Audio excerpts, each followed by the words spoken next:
So మొత్తానికి మనందరికి అర్థమైన కార్యక్రమమే ఇదంతా. బలహీనమైనటువంటి జీవోతోటి బలహీన వర్గాలను మభ్యపెట్టాలని రేవంత్ రెడ్డి మొత్తం ఆ సమాజం అంతా, అగ్రకుల పాలకులంతా, అన్ని పార్టీలో ఉన్నటువంటి పాలకులంతా కలిసి మూకుమ్మడిగా చేసినటువంటి కుట్రకు నిన్నటి ఫలితమే మనం చూసినాం. నేను మొదటి నుంచి చెప్తుంది కూడా అదే, వీళ్ళెప్పటికీ మనోళ్ళు కాదు, వీళ్ళెప్పటికీ మనోళ్ళు కాదు అని చెప్తూనే ఉన్నా. కాంగ్రెస్లో ఉన్న రెడ్డి, బీఆర్ఎస్లో ఉన్న రెడ్డి, బీజేపీలో ఉన్న రెడ్డి, వాళ్ళందరూ కూడా అగ్రవర్ణాలంతా ఒక్కటై ఈ డ్రామా చేసి తినే టైంకి బీసీల బుక్కను గుంజేసిరు, వాళ్ళ తలను గుంజేసుకొని వెళ్ళిపోయారు. ఇది వాళ్ళ కొత్తనా? ఏం జరిగింది గతంలో? అసలు తెలంగాణ రాష్ట్రంలో ఉన్నటువంటి బీసీలకు ఒక చరిత్ర తెలవాలి. ఆ చరిత్రను కాసేపట్లో మీ ముందు పెడతా. ఎవరు వీళ్ళు? రేవంత్ రెడ్డికి బీసీల రిజర్వేషన్ ఇచ్చేంత ఇష్టముందా? రేవంత్ రెడ్డి కానీ ఇంకో రెడ్డి కానీ, జానారెడ్డి అనేటువంటి ఓ ముసలి నక్క చేసిన ఎత్తులో ఈ వ్యవహారం అంతా నడిచింది. కానీ గుర్తుపెట్టుకో జానారెడ్డి, నీ కొడుకులను రాజకీయంగా పుట్టగతులు లేకుండా చేయకపోతే, నీ రాజకీయ ఉనికి ఎక్కడ లేకుండా చేయకపోతే నా పేరు తీన్మార్మలన్న కాదు. ఇవాళ 2.5 కోట్ల మంది బీసీల కళ్ళల్లో దుఃఖాన్ని చూసినావు కదా నువ్వు. ఇవాళ ఆ దుఃఖానికి కారణమైనవు కదా రేవంత్ రెడ్డి గారు. మీరు కూడా మూకుమ్మడిగా చేసినటువంటి కుట్ర ఏదైతే ఉందో, ఈ కుట్ర ఇవాళ బట్టబయలైపోయింది. ఇందులో నిన్న కొద్దిమంది లీడర్ల ప్రెస్ మీట్ చూస్తూ ఉంటే నవ్వొస్తుంది నాకు. ఫస్ట్ రోజు వాళ్ళ వీడియోలో ఏం మాట్లాడిరో చూడ్రి మీడియా ముంగట, సెకండ్ రోజు ఏం మాట్లాడుతున్నారో చూడ్రి. వాళ్ళు అగ్రవర్ణ పార్టీల ప్రతినిధులుగా మాట్లాడుతున్నట్టుగా కనిపిస్తూ ఉంది. ఒక ఆయన కాంగ్రెస్కి ఇబ్బంది కాకుండా బీజేపీని అంటాడు, ఇంకొక ఆయన బీజేపీకి ఇబ్బంది కాకుండా కాంగ్రెస్ని అంటాడు, ఇంకొక ఆయన బీఆర్ఎస్కి ఇబ్బంది కాకుండా ఈ రెండింటిని అంటాడు. మరి వీళ్ళని చూస్తూ ఉంటే బీసీ సమాజం చాలా ఆశ్చర్యం వ్యక్తం చేస్తూ ఉంది. వీళ్ళు ఎవరు మనోళ్ళు కాదు, కానీ ఇవాళ వాళ్ళ నాటకాలు చూస్తూ ఉంటే, నేను రెడ్ల నాటకాలు అది నేను పసిగట్టి చెప్తూనే ఉన్నా, కానీ వీళ్ళ నాటకాలు కూడా గమ్మత్తున్నాయి. ఈడ చాలా విచిత్రమైన నాటకాలు. పేరుకు బీసీలమని చెప్పుకొని తిరిగి కాంగ్రెస్ ఆయన మంచిగానే చేసిండు, బీజేపీ ఆయన మోసం చేసిండు అని ఒక ఆయన, బీజేపీ ఆయన ప్రయత్నం ఆయన చేసిండు, వీళ్ళే మోసం. ఏంది మనం ఏమన్నా అధికార ప్రతినిధులమా దానికి? వాళ్ళ పార్టీలకు, అగ్రవర్ణ పార్టీలకు బానిసలు. ఏం ఆశిస్తున్నారు ఇంకా వాళ్ళ దగ్గర? ఆశించేది ఏంది?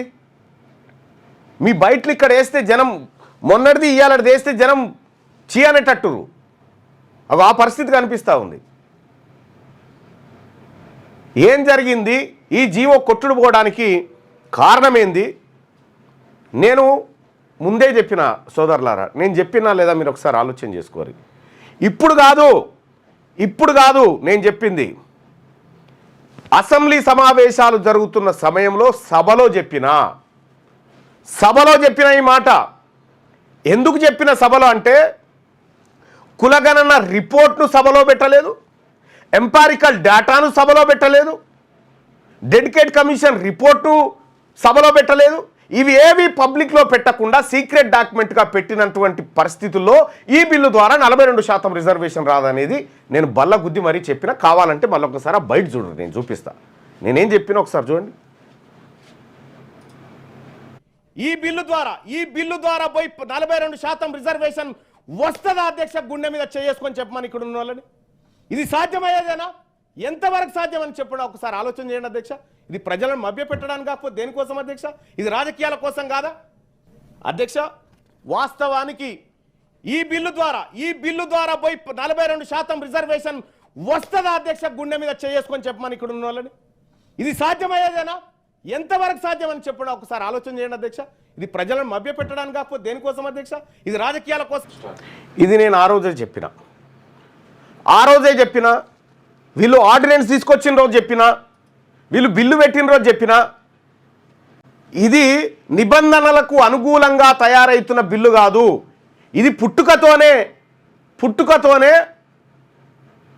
మరణం డేటును పుట్టింది, ఎక్స్పైరీ డేట్తో పుట్టింది బిల్లు అని క్లియర్గా చెప్తే చాలామంది మంత్రులు తీన్మార్ మల్లన్న గట్లే మాట్లాడుతాడు, ఆయనకి ఏమెరక అని చెప్పానన్నారు. నాకేమెరక కాదు, నేను చాలా ఇన్డెప్త్కు పోయిన దీంట్లో.